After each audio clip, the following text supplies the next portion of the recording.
আমাদের ধারাবাহিক জুমার আলোচনার বিষয় কিয়ামতের আলামত।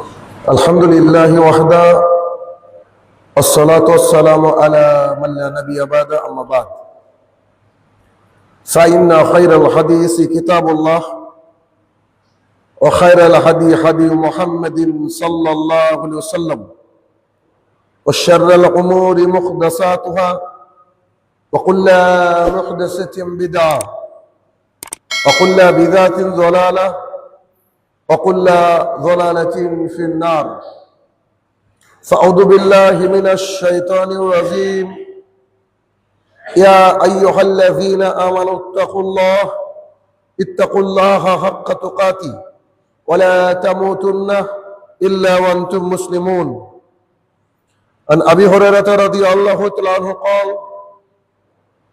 قال رسول الله صلى الله عليه وسلم كل ما تدخلون الجنة إلا من أبى قيل يا رسول الله من أبى قال من أطاعني دخل الجنة ومن أساءني فقد أبى عن عائشة رضي الله تعالى عنها قالت قال رسول الله صلى الله عليه وسلم من عمل عملا ليس عليه أمرنا فهو رد।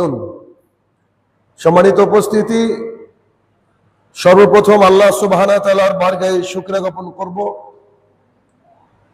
যে আল্লাহ তাআলা মালিক ইয়াউমিদ্দিন, যে আল্লাহ সুবহানাহু ওয়া তাআলা বিশ্ব নিয়ন্তা, যার অনুগ্রহে আমরা তারই পৃথিবীতে চলাচল করি। সে রব্বুল ইজ্জাতের বারগাহে শুকরিয়া জ্ঞাপনার্থে আমরা বলি আলহামদুলিল্লাহ। অতঃপর সমগ্র মানব জাতির শিক্ষক, সমগ্র মানব জাতির পথ প্রদর্শক মুহাম্মদুর রাসূলুল্লাহ সাল্লাল্লাহু আলাইহি সাল্লামের উপর শতকোটি সালাত ও সালাম বর্ষিত হোক, আমরা বলি আল্লাহুম্মা আমিন। আমাদের ধারাবাহিক জুমার আলোচনার বিষয় কিয়ামতের আলামত। কোরআন এবং সুন্নাহ মোতাবেক বেশ কয়েকটি জুমা যাবত কিয়ামতের আলামত এর বিভিন্ন হাদিস এবং কোরআনুল কারীমের বিভিন্ন উক্তি থেকে আমরা কিছুটা নিজেকে শুধরানোর চেষ্টা করছি। আজকে তার ৯তম পর্ব। ৯তম পর্বের প্রথম অংশ হচ্ছে এই যে সকল বিশ্বের যারা অমুসলমান তারা মুসলমানদের বিরুদ্ধে যুদ্ধ করার জন্য একজোট হবে। এটা যে কিয়ামতের অন্যতম আলামত। অর্থাৎ মুসলিম বিশ্বের বিরুদ্ধে যুদ্ধ করার জন্য, তাদেরকে হেয় প্রতিপন্ন করার জন্য, তাদেরকে দুনিয়া থেকে মিটিয়ে দেওয়ার জন্য পৃথিবীর সমস্ত বিধর্মী যে রাষ্ট্রগুলো রয়েছে তারা একজোট হবে। আর সেদিন তোমরা কিয়ামতের অপেক্ষা করিও, যে বিষয় আমরা একটু আগে জানব। তো এই পয়েন্ট খুবই গুরুত্বপূর্ণ, কেননা এটা আমরা এখন বর্তমানে দেখতে পাচ্ছি যে গোটা পৃথিবীর বুকে নাস্তিকদেরও এটা থাকার জায়গা রয়েছে। অমুসলমানদের জন্য কোনো অসুবিধা নেই এই পৃথিবীটা, কিন্তু যত সমস্যা শুধুমাত্র মুসলমানদেরকে কেন্দ্র করে। অথচ মুসলমানরা কেবলমাত্র শুধুমাত্র আল্লাহ সুবহানাহু ওয়া তাআলার বিধানকে মেনে জান্নাতের আশায়, জান্নাতের আকাঙ্ক্ষায় দুনিয়ার বুকে বেঁচে থাকে। অর্থাৎ তাদের মধ্যে রয়েছে আল্লাহ ভীতি, তারা ইবাদত করে, তারা হালাল রুজি খায়, তারা কিয়ামতের মাঠে হিসাব দিতে হবে এটা ভেবে চলে। আর যারা বেপরোয়া চলে তাদের কোনো হিসাব নেই, তাদেরকে কেউ প্রতিহত করার জন্য একজোট হয় না। কিন্তু একজোট যত সব আমাদের বিরুদ্ধে, অর্থাৎ মুসলমানের বিরুদ্ধে। আর 1450 বছর আগে এই কথা মুহাম্মদ সাল্লাল্লাহু আলাইহি সাল্লাম বলে যাচ্ছেন। হাদিস খুবই গুরুত্বপূর্ণ, এক মজাদার হাদিস। সাওবান রাদিয়াল্লাহু তাআলা আনহু বলেন, রাসূল সাল্লাল্লাহু আলাইহি সাল্লাম বলেছেন, প্লেট, খাবারের প্লেট প্লেট ভর্তি করে, অর্থাৎ খাবারের প্লেট রেডি করে, যেমন মানুষ একে অপরকে ডাকতে থাকে যে আসো খাবার রেডি, খাবারের প্লেট রেডি করে মানুষকে ডাকতে থাকে যে আসো সবাই খেয়ে নাও, তখন মানুষ আসতে থাকে। ঠিক তেমন করে মুসলিমদের বিরুদ্ধে যত জাতি আছে গোটা পৃথিবীতে, তারা সবাই একত্রিত হবে। অর্থাৎ একটা প্লেটে যদি বাড়ির 5 জন সদস্য খায়, বড় প্লেটে, তো খাবার রেডি করে বাড়ির কেউ একজন ডাকে, সবাই এসে চারিদিকে বসে, কেন? খাবার রেডি। ঠিক তেমন করে মুসলমানদের বিরুদ্ধে অবস্থান নেওয়ার জন্য, তাদেরকে দুনিয়া থেকে মিটিয়ে দেওয়ার লক্ষ্যে সমস্ত বিধর্মী এই প্ল্যাটফর্মে কিন্তু এক, মানে তখন আর তাদের জাত ধর্ম নেই। সমস্ত জাতিরা একে অপরকে ডাকাডাকি করতে থাকবে মুসলমানদেরকে ধ্বংস করার লক্ষ্যে। এতদূর বলেছেন মুহাম্মদ সাল্লাল্লাহু আলাইহি সাল্লাম। একজন সাহাবী উঠে বলছেন, আল্লাহ রাসূল সাল্লাল্লাহু আলাইহি সাল্লাম, তখন কি আমরা সংখ্যায় কম থাকব? মুসলমান কি সংখ্যায় কম থাকবে তখন? তখন তিনি বলছেন, না, মুসলমানরা সংখ্যায় অনেক বেশি হবে, তোমরা যা আছো তার চেয়ে বেশি হবে। মুসলমানরা সংখ্যায় অনেক বেশি হবে, তবে তারা হবে তরঙ্গ তাড়িত ধুলার নেই বা স্রোতে ভেসে যাওয়া খড়কুটোর মতো। খুব গুরুত্বপূর্ণ কথা।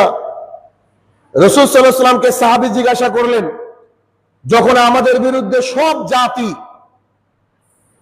একত্রিত হবে আমাদেরকে পৃথিবী থেকে মিটিয়ে দেওয়ার লক্ষ্যে,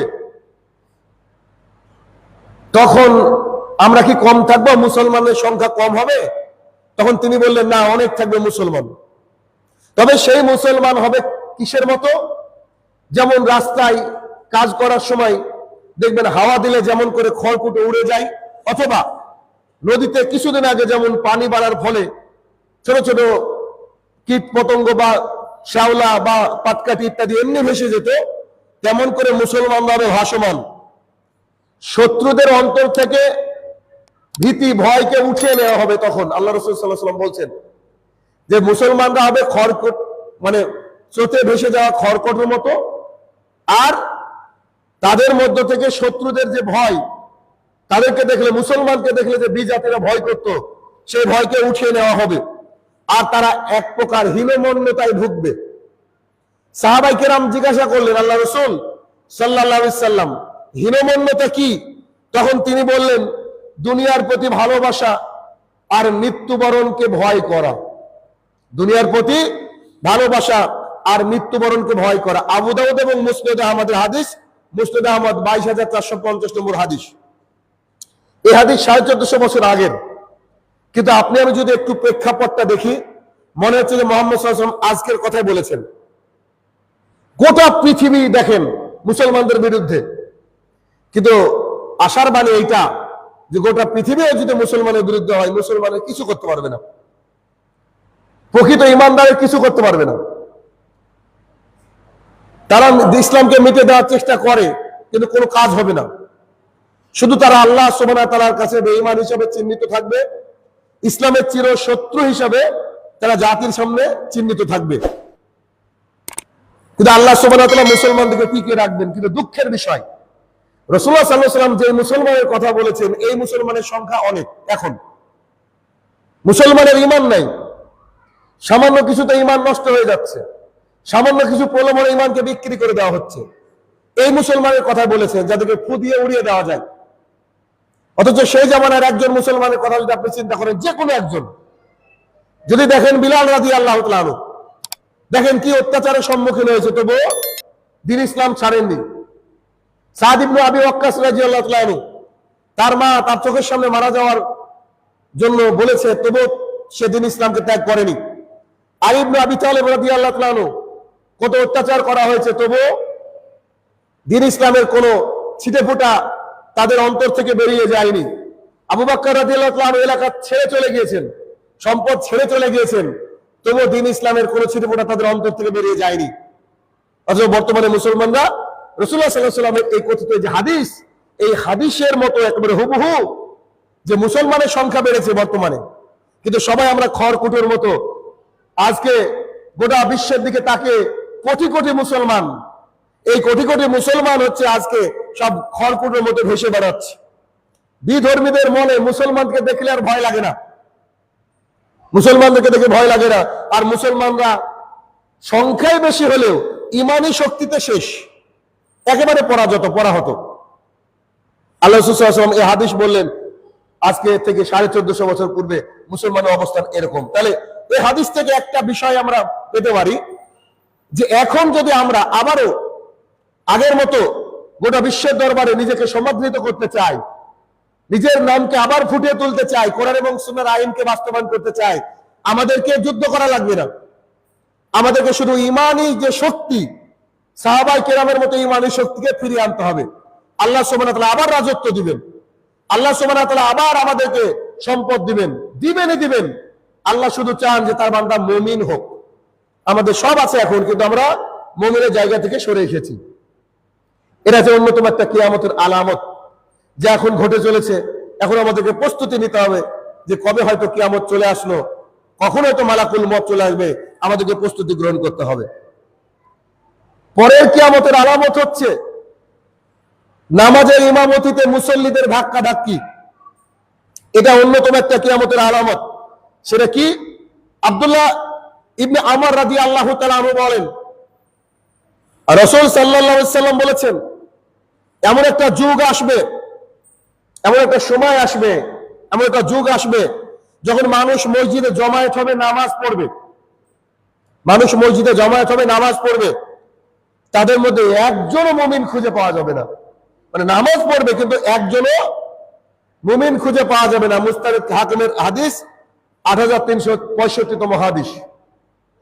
আর যে শিরোনাম বললাম তার টপিকের হাদিস হচ্ছে সালমা বিনতে হুর রাদিয়াল্লাহু তাআলা আনহা বলেন, রাসূল সাল্লাল্লাহু আলাইহি ওয়াসাল্লাম বলেছেন, বা আমি মুহাম্মদ সাল্লাল্লাহু আলাইহি ওয়াসাল্লামকে বলতে শুনেছি, তিনি বলেন যে কিয়ামতের যত নিদর্শন রয়েছে তার মধ্যে একটা হচ্ছে এই যে নামাজের সময় মুসল্লিরা ইমাম নির্বাচন করার জন্য ধাক্কাধাক্কি করবে।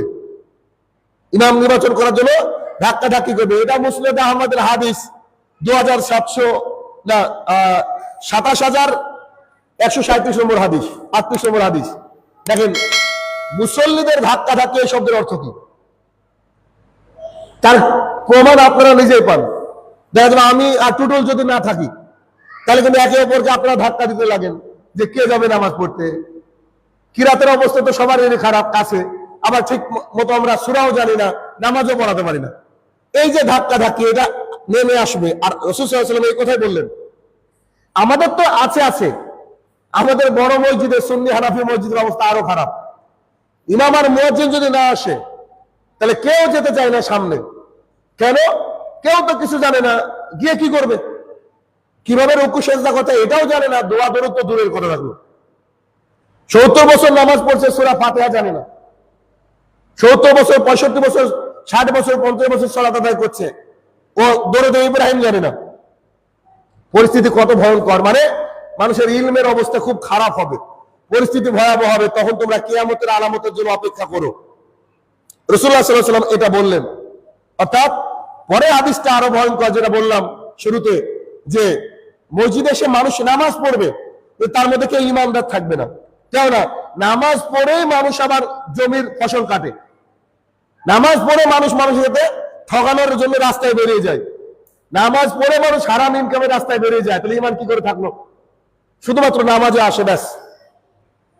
এরপরে অন্যতম আলামত হচ্ছে মুমিনের স্বপ্ন তা বাস্তবায়িত হবে, সত্যায়িত হবে। কেমন? রাসূল সাল্লাল্লাহু আলাইহি ওয়াসাল্লাম চলে গিয়েছেন আল্লাহ সুবহানাহু ওয়া তাআলার কাছে, নবুয়তের রাস্তা বন্ধ, আর নবী আসবে না। তবে তিনি বলেছেন এমন জামানা আসবে যে জামানায় যারা মুমিন তারা যা স্বপ্ন দেখবে সেই স্বপ্নগুলো সত্যি হবে, এমন জামানা আসবে।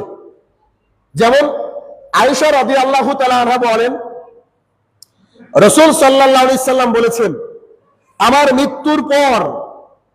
মৃত্যুর পর সুসংবাদদাতা বিষয়সমূহ ছাড়া অর্থাৎ নবুয়ত ছাড়া নবুয়তের সব দরজা বন্ধ হয়ে গেছে।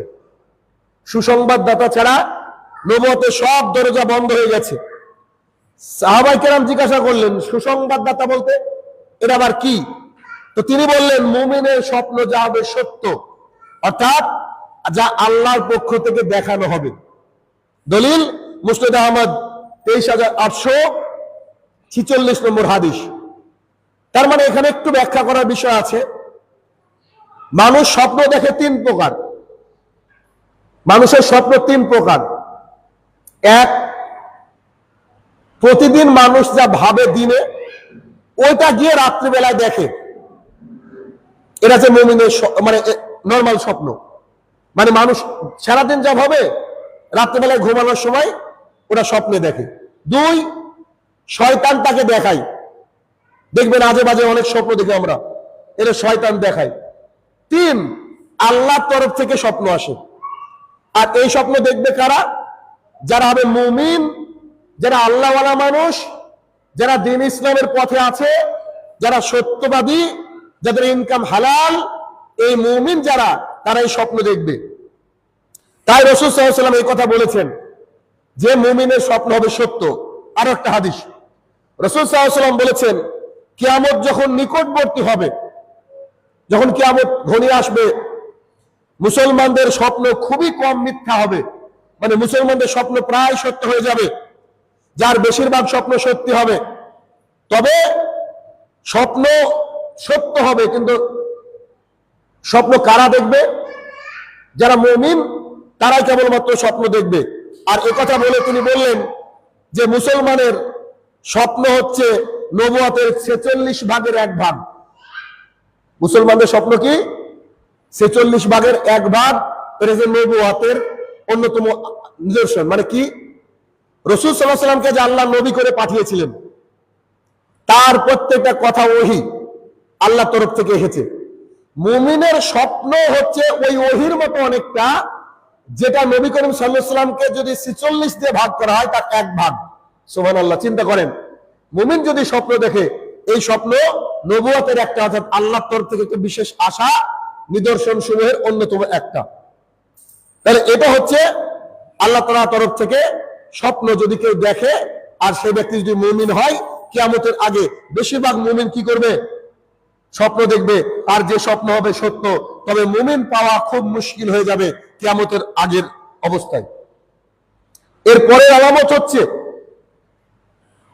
মিথ্যা ব্যাপক আকার ধারণ করবে, যেটা কয়েকটা হাদিস পরপর বলেছি কয়েকদিন যাবত। আবার একটা এসেছে হাদিস, সেটা বলি যে মিথ্যার ছড়াছড়ি এত বেশি হবে, মিথ্যাকে মানুষ মনে করবে এটাই সত্য। দলিল আবু হুরায়রা রাদিয়াল্লাহু তাআলা আনহু বলেন, রাসূল সাল্লাল্লাহু আলাইহি ওয়াসাল্লাম বলেছেন, শেষ যুগে, শেষ জামানায় প্রচুর মিথ্যাবাদী ও দাজ্জালের আবির্ভাব ঘটবে। মিথ্যাবাদী এবং দাজ্জালের আবির্ভাব ঘটবে।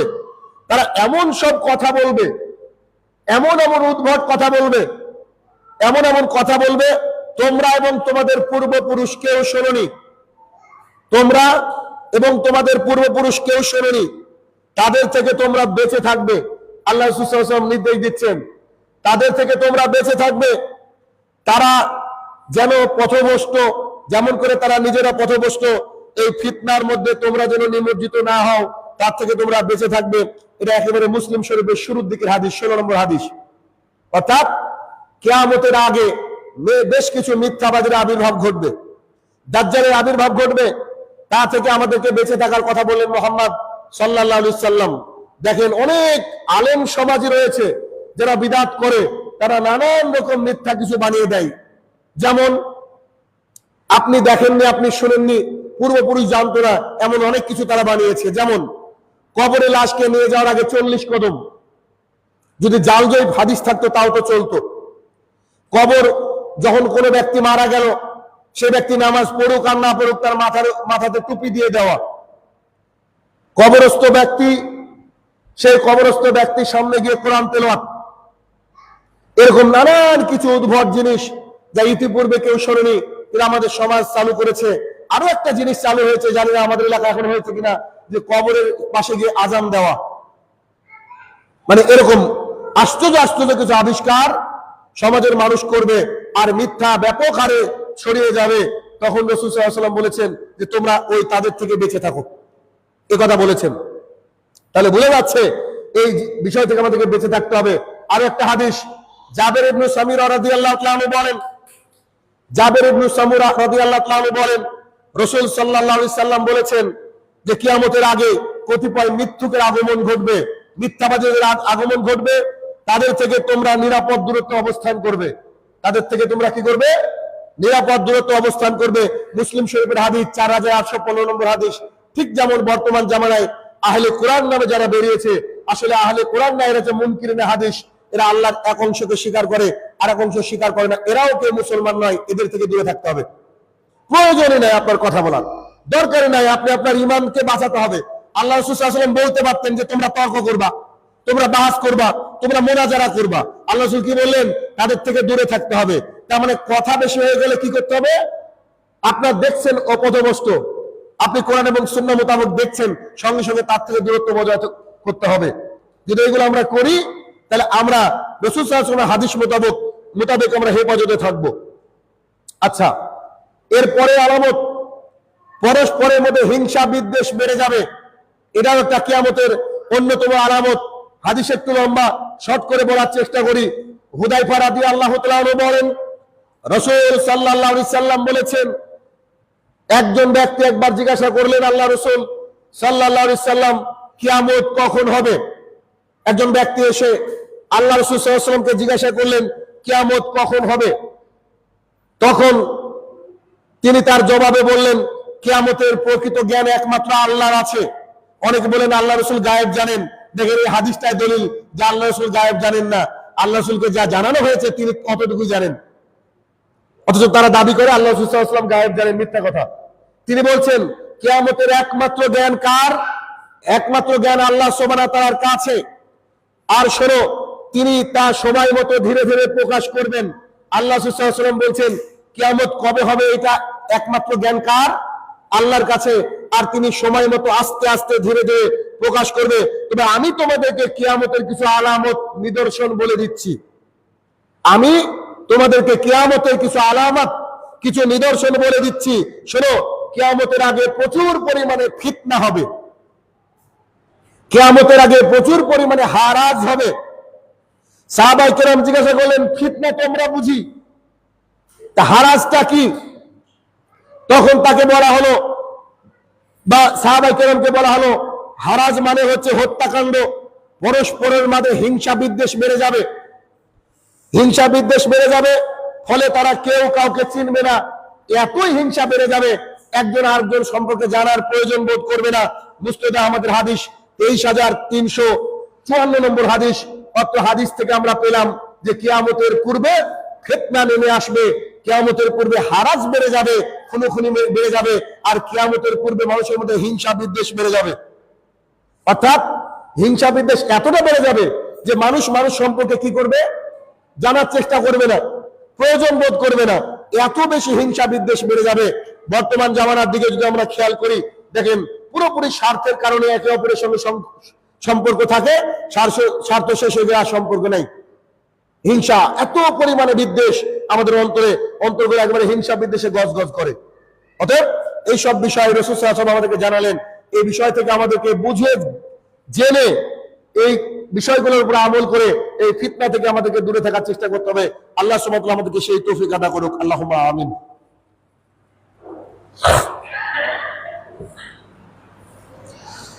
আলহামদুলিল্লাহি ওয়াহদাহু ওয়াসসালাতু ওয়াসসালামু আলা মান লা নাবিয়্যা বা'দা, আম্মা বা'দ। এরপরে আলামত হচ্ছে সংক্ষেপে আলোচনা, ব্যাপক হারে ভূমিকম্প হবে। ভূমিকম্পের ব্যাপারে যদিও ইতিপূর্বে হাদিস শুনেছি, তারপরে আবারও বলি। আবু মুসা আশআরী রাদিয়াল্লাহু তাআলা আনহু বলেন রাসূল সাল্লাল্লাহু আলাইহি সাল্লাম বলেছেন যে আমার উম্মত, অর্থাৎ আমাদের কথা বলেছেন, অনুগ্রহপ্রাপ্ত উম্মত। দেখেন মুসলমানদেরকে আল্লাহ তাআলা কত ভালোবেসেছেন। রাসূল সাল্লাল্লাহু আলাইহি ওয়াসাল্লাম তাদের জন্য কি বলেছেন দেখেন, আমার উম্মত হচ্ছে অনুগ্রহপ্রাপ্ত উম্মত, আল্লাহর নিয়ামত প্রাপ্ত উম্মত। আল্লাহর যত নিয়ামত রাজি তা আল্লাহ তাআলা আমাদেরকে দান করেন। আচ্ছা, আমরা কেন অনুগ্রহ প্রাপ্ত? কোন ব্যক্তি যদি পুজো করে সে ব্যক্তি শিরক করলো, কিন্তু আল্লাহ তাআলা মুসলমানদেরকে অটোমেটিকলি মুসলমান বানিয়েছেন, তারা পুজো করে না, শিরক থেকে বেঁচেছে। তাহলে এই যে অনুগ্রহ, আল্লাহ তাআলা শুধুমাত্র মুসলমানকে ছাড় দিবেন, আর কাউকে ছাড় দিবেন না। অথচ মুসলমান হতে গেলে আমাদেরকে কোনো টাকা খরচ করতে হয়নি, আমল করতে হয়নি, আমরা অটোমেটিকলি মুসলমান। আল্লাহ তাআলা আমাদেরকে বানিয়েছেন, এই যে অনুগ্রহ। তো তিনি বলেন যে আমার উম্মত হচ্ছে অনুগ্রহ প্রাপ্ত, আল্লাহর অনুগ্রহ প্রাপ্ত, তবে আখিরাতে তাদের কোনো শাস্তি নাই। কি বলা হয়েছে? আখিরাতে শাস্তি নাই, মানে একেবারে নাই না, কিন্তু কাফেরদেরকে যে শাস্তি দেওয়া হবে তা হচ্ছে অতীব ভয়ঙ্কর। তাদের শাস্তির তুলনায় মুসলমানের শাস্তি কিছুই হবে না। তো আমার উম্মতের আখিরাতে কোনো শাস্তি নেই, বরং তাদেরকে দুনিয়াতে ফিতনায় ফেলা হবে। আর এই ফিতনা হচ্ছে অধিকারে ভূমিকম্প বেড়ে যাবে, প্রচুর হারে ভূমিকম্প বেড়ে যাবে। আর ফিতনা সমূহের মাধ্যমে তাদেরকে দুনিয়াতেই মানে পিউরিফাই করা হবে, অর্থাৎ দুনিয়াতে তাদেরকে এমন অনুগ্রহ দান করা হবে, ফ্রেশ করে আল্লাহ সুবহানাহু ওয়া তাআলার কাছে তুলে নেওয়া হবে। এটাও মুস্তাদরাক হাকিমের হাদিস, হাদিস নম্বর হচ্ছে 8372 নম্বর হাদিস। তাহলে বোঝা গেল যে দুনিয়ার বুকে আল্লাহ সুবহানাহু ওয়া তাআলা অনেক কিছু কষ্ট দিয়ে, যন্ত্রণা দিয়ে, ব্যথা দিয়ে একজন মুমিনকে সুন্দর করে আল্লাহ তাআলার কাছে নিয়ে নেবেন এবং তাকে জান্নাত আল্লাহ সুবহানাহু ওয়া তাআলা চাইলে দিবেন। আবু হুরায়রা রাদিয়াল্লাহু তাআলা আনহু বলেন, রাসূল সাল্লাল্লাহু আলাইহি ওয়াসাল্লাম বলেছেন যে যতক্ষণ না পর্যন্ত দ্বীনের জ্ঞানকে উঠিয়ে নেওয়া হবে আর ভূমিকম্প হবে অধিক হারে, ততক্ষণ পর্যন্ত কিয়ামত সংগঠিত হবে না। বুখারীর হাদিস। তার মানে বোঝা যাচ্ছে যে অধিকারে ভূমিকম্প, দেখেন এর আগে ভূমিকম্প হয়েছে, কিন্তু এত পরিমাণে ভূমিকম্প ভাই মানে আমরা দেখিনি, কিন্তু মাঝে মাঝে ভূমিকম্প হচ্ছে, প্রায় ভূমিকম্প। এটা কারণ কি? এটার পৃথিবীর কোনো কারণ নাই, এটা উপর থেকে হচ্ছে, এটা আল্লাহ তাআলা গজব, কিছু করার নেই। আমরা উল্টো পথে চলি, তাই তো আল্লাহ সুবহানাহু ওয়া তাআলা এরকম করে গজব আযাব দেয়। এই বিষয়ে অনেক হাদিস ছিল, আমরা শর্ট করে খুতবা। এরপরে আলামত হচ্ছে নারীদের সংখ্যা বৃদ্ধি হবে, পুরুষের সংখ্যা কমে যাবে। এবং আপনারা ভাবতে পারবেন না যে কি পরিমাণে কমবে। হাদিস বহুবার শুনেছেন, তাও শুনেন। আনাস ইবনে মালিক রাদিয়াল্লাহু তাআলা আনহু বলেন, রাসূল সাল্লাল্লাহু আলাইহি ওয়াসাল্লাম কিয়ামতের কিছু নিদর্শন বললেন। ইন্না মিনাশ শিরাশাত, ওই হাদিসটা তিনি বললেন, এক, ইলম উঠিয়ে নেওয়া হবে, ব্রেন বুদ্ধি উঠিয়ে নেওয়া হবে, মানুষের বিবেক থাকবে না, মানুষের বিবেক থাকবে না। দেখবেন গত পরশুদিনের ঘটনা, বাংলাদেশের ঘটনা, বয়স ভালো বয়স আছে, জমি জমার কারণে একজন ভাই আর একজন ভাইয়ের দুটো চোখকে তুলে নিয়েছে। একজন ভাই আর দুজন কজন ভাই মিলে চোখকে তুলে নিয়েছে। আর সেই video social media lakh lakh million million মানুষ দেখেছে। চিন্তা করে দেখেন, শুধু জমি জমার কারণে একজন নিজের ভাই, একই রক্ত তাদের দেহতে বইছে, দাড়িওয়ালা লোকটা তার দুটো চোখকে তুলে নিয়েছে। আজকে গ্রেপ্তার হয়েছে এক ভাই। মানে কল্পনা করছেন মানুষ কোথায় গেছে, পশুত্বের কোন জায়গায় গেলে মানে মানে কোন কথা বলে পশুরাও তো লজ্জা পাবে। রাসূল সাল্লাল্লাহু আলাইহি ওয়াসাল্লাম বলছে দিন ইলম উঠে যাবে, জ্ঞান উঠে যাবে। গতকালকের ঘটনা, শয়তান ট্রাম্প তার অনুরাগী একজন মহিলা সোশ্যাল মিডিয়ায় এসে সবারই সামনে কোরআনকে পুড়িয়ে দিল আগুন দিয়ে। আমি বলবো যে এটা হচ্ছে জ্ঞানের কমি, ঘাটতি। পৃথিবীর সমস্ত কোরআন যদি পুড়িয়ে দেওয়া হয়, হাফেজদেরকে যদি বলা হয় তোমাদেরকে একদিন সময় দেওয়া হলো, মিলিয়ন মিলিয়ন কোরআন তারা লিখে দিয়ে দেবে, এক বুকটা ভুল হবে না। কোরআন আছে আমাদের অন্তরে। আর কত বড় পাগলের কোন গ্রেডে থাকলে তারা নাকি কোরআন পুড়িয়ে বিদ্বেষ করে। সমস্ত সোশ্যাল মিডিয়া এটাকে ব্যান করে দিয়েছে, কিন্তু এলন মাস্ক রেখেছে, পৃথিবীর সবচেয়ে বড় লোক মানুষ। চিন্তা করে, মানে তারাও হচ্ছে ইসলাম বিদ্বেষী।